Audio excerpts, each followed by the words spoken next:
The Chair now recognizes the gentleman from Florida, Mr. Buchanan. Thank you, Mr. Chairman. I also want to recognize, Congressman, for all your leadership over the years on this issue. A lot more work to be done, but I want to applaud you for that. Let me just focus back on the vaccine. Some of my colleagues have brought that up today. Is it true that we have over 40 vaccines? And I'm not against vaccines, all of them either, but let me just say, because I know there's a lot of evidence that they're good, but don't we get like 40 some vaccines, our children today? Is that the number I'm hearing, upward of 40? Yeah, either the doctors, just out of curiosity. There's exact number, and it varies somewhat. I think 40 is a little bit high, but it's why would it be, just to point it out, why is it twice what France is, 3 times Finland, a lot of these other countries? And I know, because there's a lot of people that move in and out of France, a lot of diversity. I just don't understand why our kids are getting so many shots. And I think of my father-in-law on a different standard, just in terms of common sense, where he's elderly, but he's taken 8 pills. They found out that a lot of them have effects and impacts on other pills. And that's why I don't know that we're spending enough time and energy looking at this, where our kids are getting twice the shots of everybody else. And I just have, my sons, it seems like they're older now, in their late 20s, but they might have had 7 or 8. And I'm just going by people that I represent in our area that feel strongly that this has to be looked at in a very, very aggressive way, that if we're over-vaccinating our children. And I'll doctor either one of you.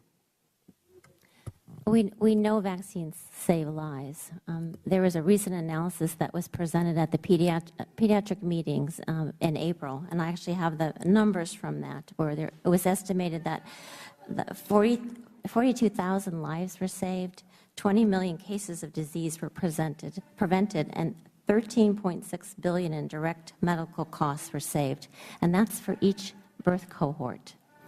Again, there are complexities in terms of the schedule. There are complexities in terms of the types of vaccines, and this is all carefully thought out by an advisory committee that oversees this process. Have they looked at the impact that and I'm not a chemist or anything, but when you put all these drugs or vaccines into children, the impact that these various vaccines might be having, combinations? I mean, here's what I get back to. We've got in 2005, according to autism, it was 1 in 166 children. Today, it's 1 in 88. We brought that up a couple of times. Boys, it's 1 in 54. They're saying 40 years ago, whether it's true or not, this is what they're saying. I'd be interested in your thoughts. It's up 1,000%. So when you look at 40 years ago, maybe we got 6 shots. Now we're getting 40 shots. Is there possibility of any correlation? Either of you. I mentioned earlier, I mentioned earlier that there is a body of evidence now. It's accumulated over the last 10 years looking at the relationship between vaccines and autism. And that was evaluated in 2004, again very recently in 2011, which didn't support an association between vaccines and autism from a population perspective. Doctor, do you have anything to add to that? I would agree. That's correct. Let me ask you the other thing. They're saying that the person in their lifetime, the care cost is $2.3 million. Do you agree with that number for autism? That's the number I got. I don't have a specific number. I'd be happy to provide additional information for the record on. But I think it's $2.3 million, and they say that it costs the country. I didn't realize it was to this magnitude, $137 billion a year in annual cost this country for care of autism. Do you agree with that number? Either of you? Again, I would not have the data to agree or disagree. I know that it's a high number. Okay. Well, I just want to let you know we've got to spend more time and resources and fix this problem, because it's obviously out of control. Thank you. I yield back, Mr. Chairman. Yes. Thank you very much. I'm just sitting here and I'm listening to all this. There's something wrong with this picture. There's something wrong. And, the gentleman, I thought, asked some very good questions. As a matter of fact, the whole panel. When you've got this combination of shots, and you go from 1 in 10,000 to 1 in 88, it seems to me somebody would say, wait a minute, let's put the brakes on this, and at least let's try to figure out whether if I'm giving a baby 9 shots in a day, whether that, I mean, how much impact that's having. I don't know how we, I mean, it just seems logical. I mean, if they gave me 9 shots, I would, I don't know what that, and then I know you said there's a body of evidence with regard to vaccines. Mr. Chairman, I don't know where we go from here, but I mean, it just seems to me somebody ought to say, wait a minute, let's put some brakes on this, and not saying don't deal with vaccines. Just look at, whether the multiple shot situation is causing this. And I wish you could see the people behind you. They're grown men that have been crying behind you, and women crying. And it's just so I just hope that we can. You hear the frustration coming from here, and I'm just sitting here and I'm just saying, wait a minute. It just seems like somebody would say, is there something? Maybe there's an issue here, and if we're going to err, let's err on the side of keeping children safe, even if we have to, do a pause and give 1 shot a day. Thank you very much. I thank the gentleman for yielding.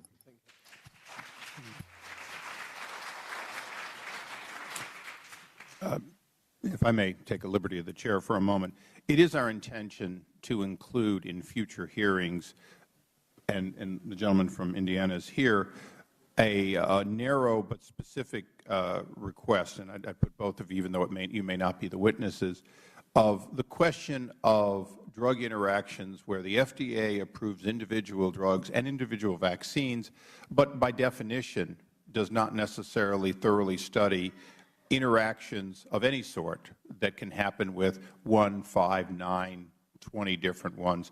That's a different hearing, but it is one that we wanted to talk about because one of the questions that we see every day, and I appreciate the understanding, is that both prescription drugs and non-prescription drugs, when interacted, do things that were not tested by the FDA. So as part of our ongoing relationship with the FDA primarily, that is a series of questions we expect to explore, not because we want to further burden and slow down the approval process, but because ultimately that is one of the answers that we are only now getting more evidence that there has to be a systematic approach to dealing with all of what we put in our bodies. And Mr. Gosar, when he was here earlier, talked about food being something that you can't control, but at the same time, drugs have to be looked at in terms of what somebody may eat or drink in proximity to. So I'm not asking you for any information today, but I did want you to be aware that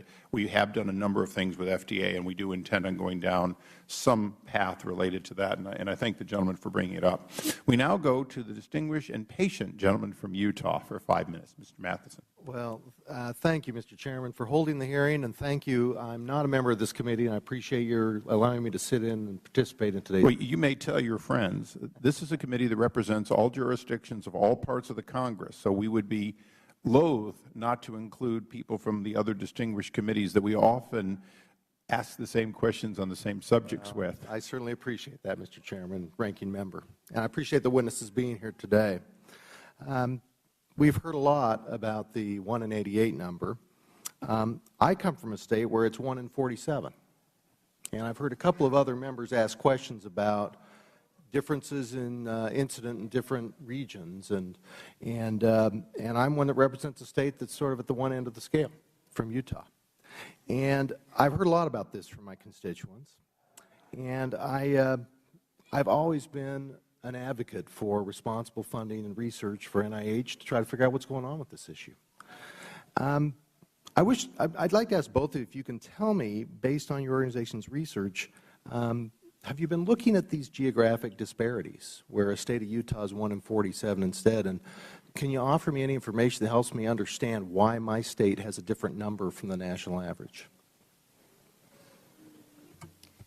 Well, I would go back to some of the comments I made earlier, in that differences in how states identify and serve children. Since our program, our tracking program, utilizes those sources, those record sources to identify children, and that varies from state to state, and that those numbers in many ways are a reflection of that.